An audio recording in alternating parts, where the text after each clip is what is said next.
Isn't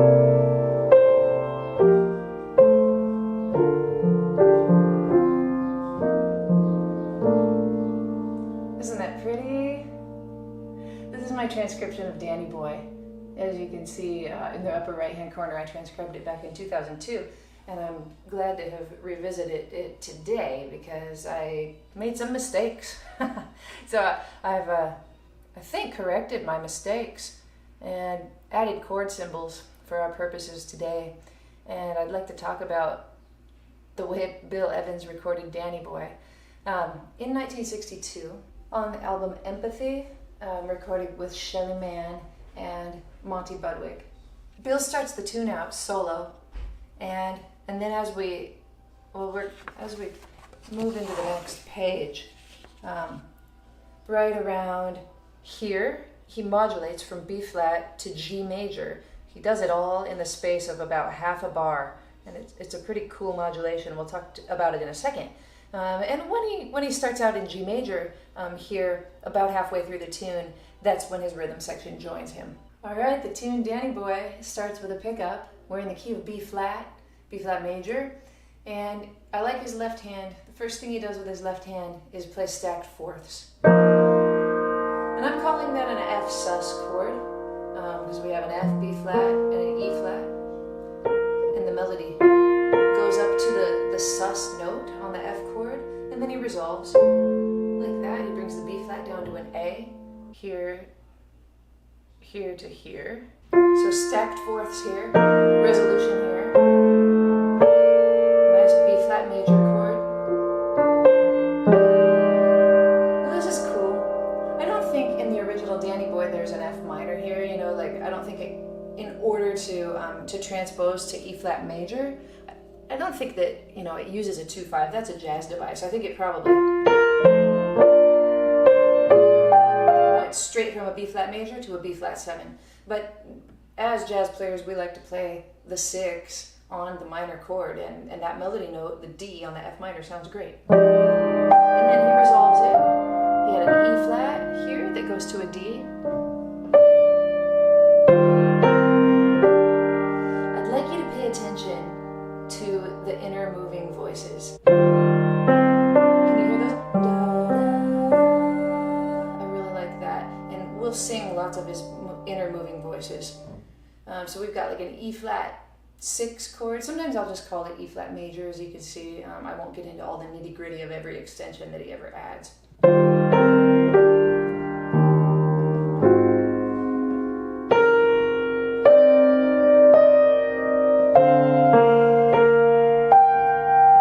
See my hand, but it's quite a stretch, and it's so pretty. It starts with a perfect 5th on the bottom. There's a D and an A, which are the 5th and the 9th of G minor, and then way up at the top we've got the 7. Left hand covers the 3rd and the root. Huge spread voicings like that are gorgeous, and you can hear that A note that wants to resolve, and he does it.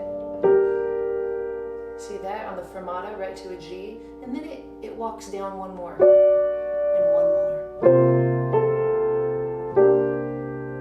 Isn't that beautiful? That's the kind of thing that for sure Bill Evans worked out, because this isn't the only recording he played of Danny Boy, and you can hear the exact same thing on other recordings. So well, let's go back to context.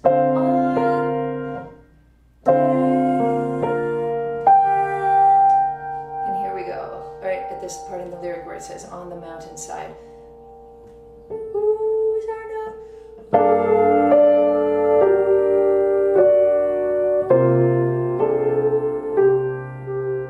Can you imagine if that were voiced for a choir for like, what is it, 5 voices? That would sound gorgeous. And here's another great big spread voicing right here.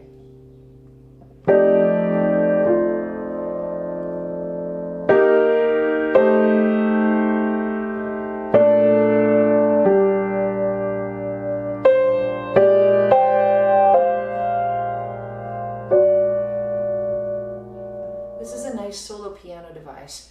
This is something to take note of, because people often ask me, what can I do in solo piano in my left hand other than just play the root?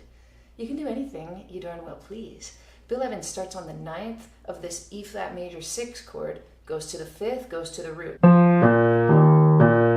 right back to the 5th. He just played a nice melody line with his left hand, and he didn't play the root until halfway through beat 1. And it's great.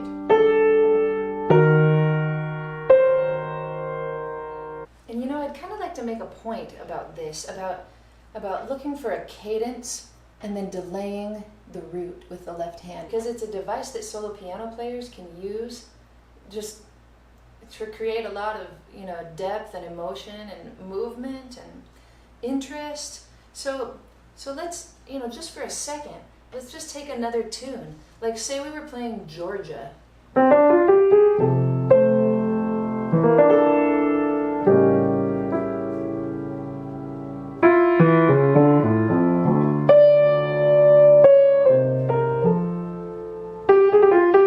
See what, you know, when I got to that D minor chord, I just played something nice in the key of D minor with my left hand, and I mean, you know, I just came up with it on the fly, so it wasn't as polished as it could have been, but it's an idea for you. Anytime you're coming around to a place where there's kind of a pause, or you can take some time and relish a moment. So, you know, I'll start right here so that you can hear it in context again.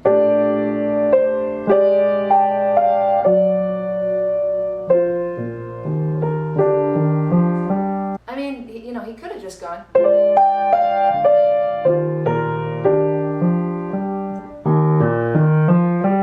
But it just, I don't know, it perks my ears up. I like it. So use that when you're playing as a solo piano player. Use that. And maybe that isn't even a spot that you would normally want to slow down. You might want to push through it, and that's fine. And I'm sure that maybe on another day, Bill Evans might have pushed through it. But here, on this day, in August of 1962, he decided to hang out there a while. And, you know, I even wrote a grand pause because he takes a good breath before he starts again. Don't be afraid to take time in your solo piano playing. Don't feel like there's anything that's making you rush. You've got no tempo. You've got no musicians to, you know, keep a beat for or keep up with. It's only you. That's the coolest part of solo piano, I think. That's so nice. He leaves so many notes out of a B flat chord. He just plays the third is in the melody, but he's just got the root in the second.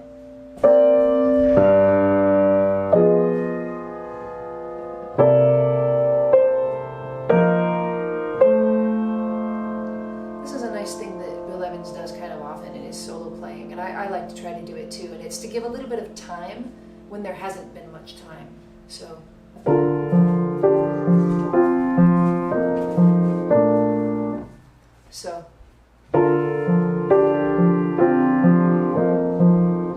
hear it? All of a sudden it's 1, 2, 3, 4, 1, and I like that. And he doesn't play the root ever with his left hand.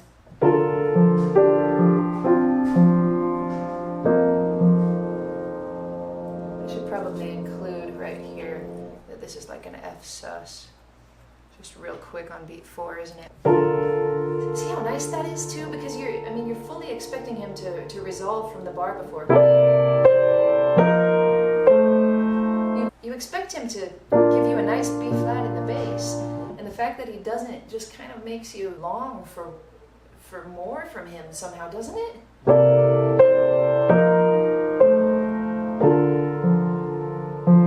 Oh, that's so nice. I don't know, there's something about playing the D in the bass. And it's not the only time he does it too. A lot of times he doesn't play the B flat in the bass. Sometimes he'll play an F instead. You can barely see right here, I'll show you in a second, but he does it again there too. Okay, let's keep going. And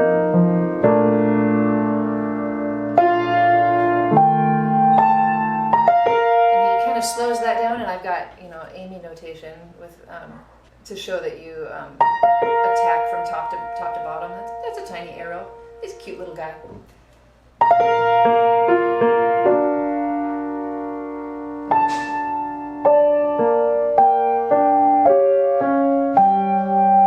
Isn't that cool? Let's look at that left hand part.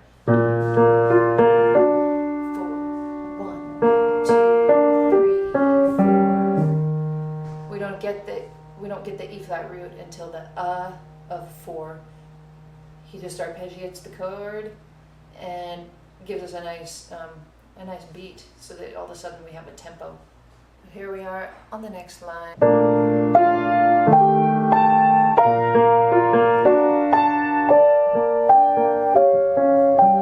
we go, right here.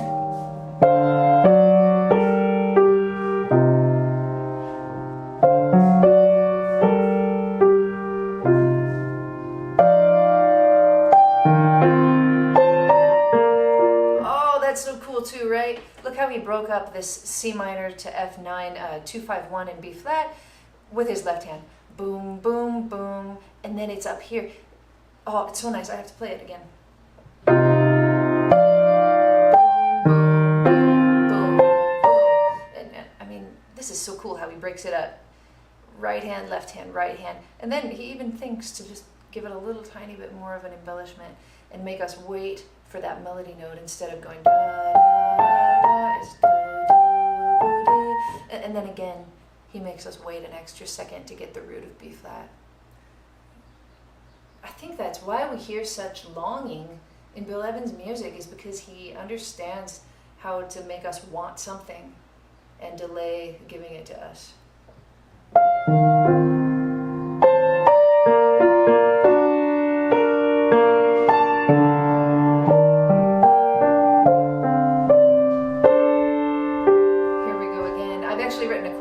For the chord right here, because I don't know.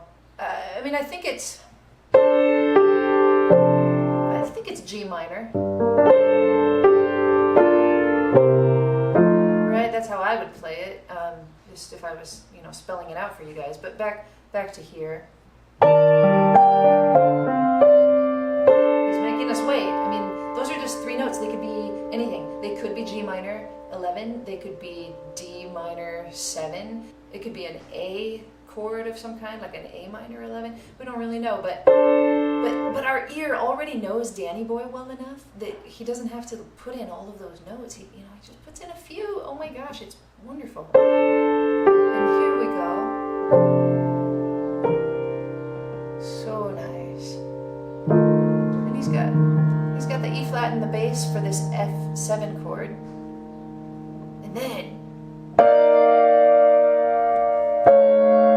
woo, beautiful. I didn't quite notate that, did I? I mean, it's kind of like going C minor real quick here with the 7 on the bottom, B flat, E flat, and then the D and the F, so like the 9 and the 11 of C minor. And then he alters the F7 chord, puts an A on the bottom for a second, and then he lets us have the root. And this is a moment when, after we've been analyzing it like we are, we might wonder if he's going to make us wait for the root, but he doesn't. He gives it to us right here. Bill Evans giving it to us.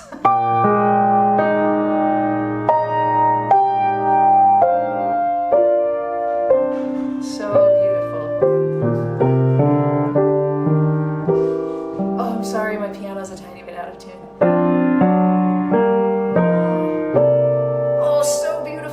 Do you see how I had to write slash chords there? Because it is like B flat, but it's got an F on the bottom. And that's gospel, right? But kind of the gospel according to Bill Evans, which is much more minimalist.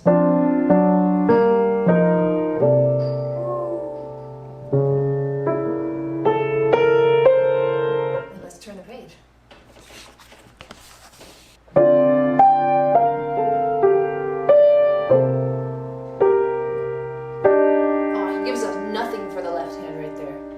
Lets the right hand play those 3 notes in a cluster. And then here we go. Now watch. It's a modulation and it's going to happen very quickly. Here it is. It's 1 sus chord. Can you already hear where it's going? And this is the moment where his bandmates join him. Well, you could actually hear Shelly Manne starting to play cymbals a few bars ago. My gosh. We could make a whole other video about the connection between the 2 of them. And here we go, we've got some time starting. Would you like to know the tempo? Give me a second.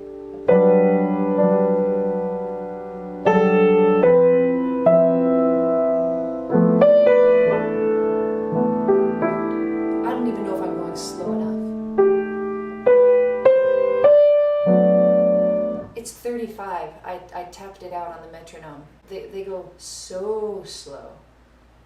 I mean, who goes 35? It's like a grandma on the freeway.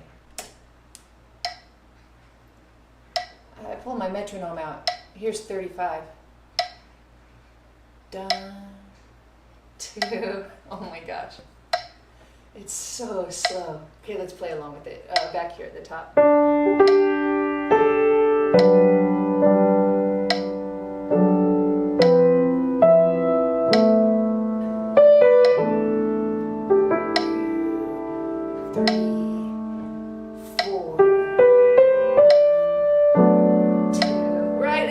Slow. It's absolutely wonderful though. Now the cool thing about Bill Evans, no, I can't say that. How can you say that? The cool thing. One of the cool things about Bill Evans, and this is cool in a different way, is that when it comes to transcribing chords after the rhythm section comes in, for left hand, for Bill Evans, for his comping, it's all what we've studied, and that's why we've studied it. It's because we've learned it from him. So we have a very standard G major kind of chord with like that, and then most of these chords are just kind of what you would expect. This one is a little more basic than you would expect, isn't it? You will hear that sometimes. And then here, look, it's a classic 2-5-1. Just how I would teach any beginner to play it. And Bill Evans really likes to give rhythm with his left hand comping. In fact, that's one of the ways you can tell it's Bill Evans a lot of the time, is because he comps a little more with his left hand than most people do. Let's get into it from the modulation.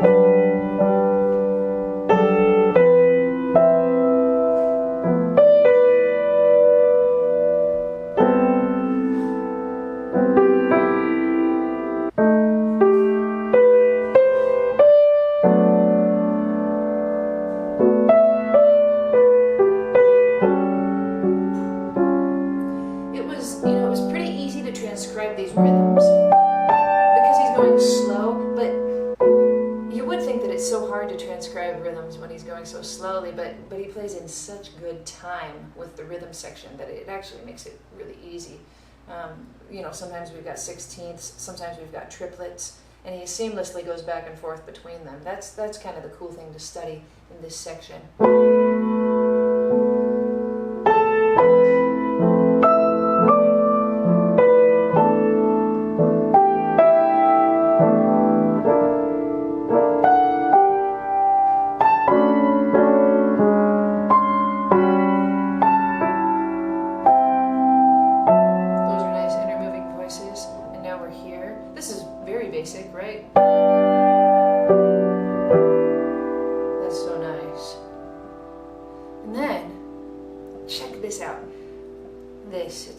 Listen for it.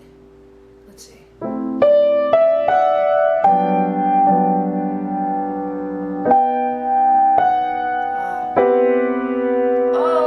about that? I love it. Such a beautiful C major voicing. Putting the sharp 11 in the melody like that.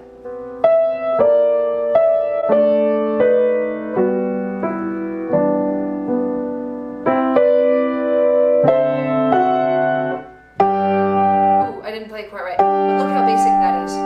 It's just 1-1, 5-1, and he did it up here too. Basic. Sometimes he's just like, this is a cool tune, whatever it is, with its Irish origin, and sometimes I think he just kind of pays homage to that.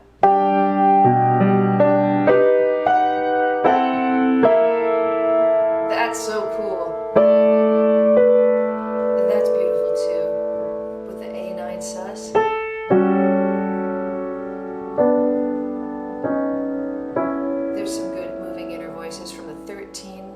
To the sus note, the 4, and then the flat 5 and the 5.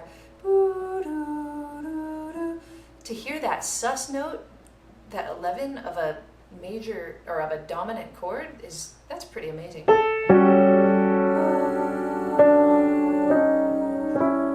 So nice though. Who ever thinks to do that, to play the 11 on a dominant chord?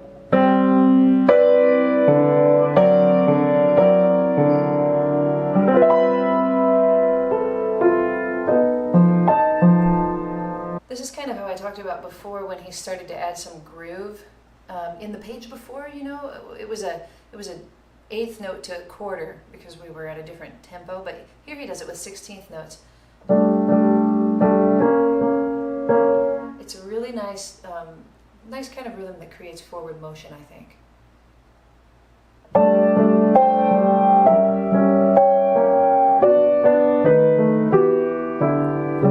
And he's really building momentum all through here. And remember, he's got the trio playing with him. But he builds, he goes faster, and then coming up on the next page is where he's going to go to rubato.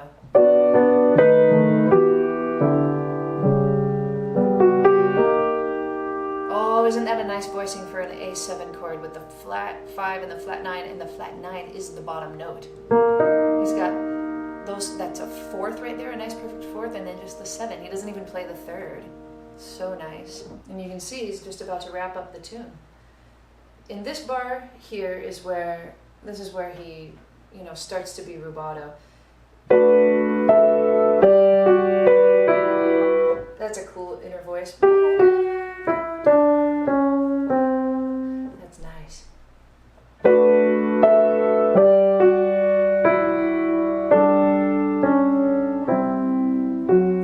And here he gives us kind of a deceptive ending. He goes to F minor. Now, you want it to just go to G, right? A thing that I do sometimes is E flat. That's a thing you can do. You can go to E flat major.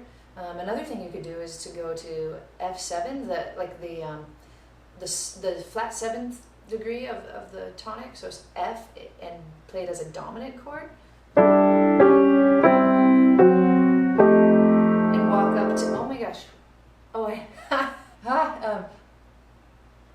hold on a second. And then walk up to F7 and then G. But that just reminded me of something. You'll think I'm old, but I like this old TV show called Designing Women from like the late 80s, early 90s, and I think that's how it ends. Because it's Georgia, and that's kind of funny. I was already playing Georgia just for a second, right?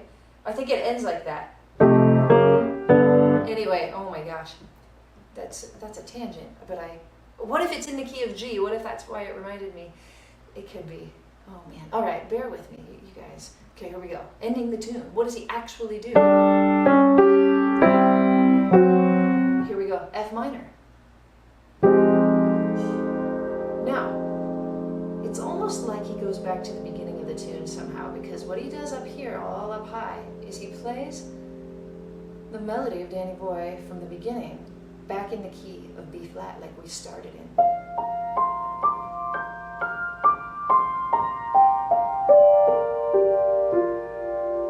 Isn't that cool? And then he goes to C minor.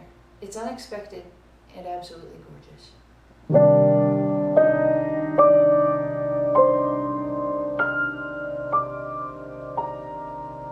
And somehow he gives us that B flat, doesn't he? I mean, I think he did it on purpose.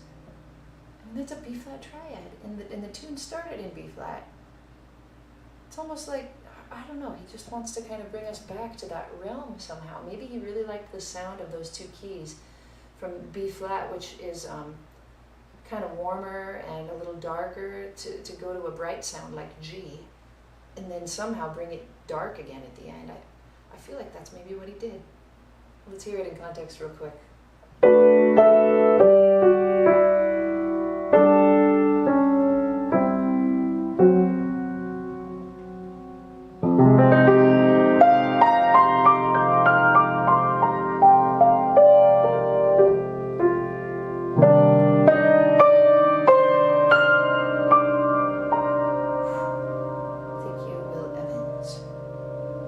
I hope you've enjoyed going through this with me. One of my favorite things in the world to do. Yeah, just thank you, Bill Evans. I'll see you guys next time on Aimee Nolte Music.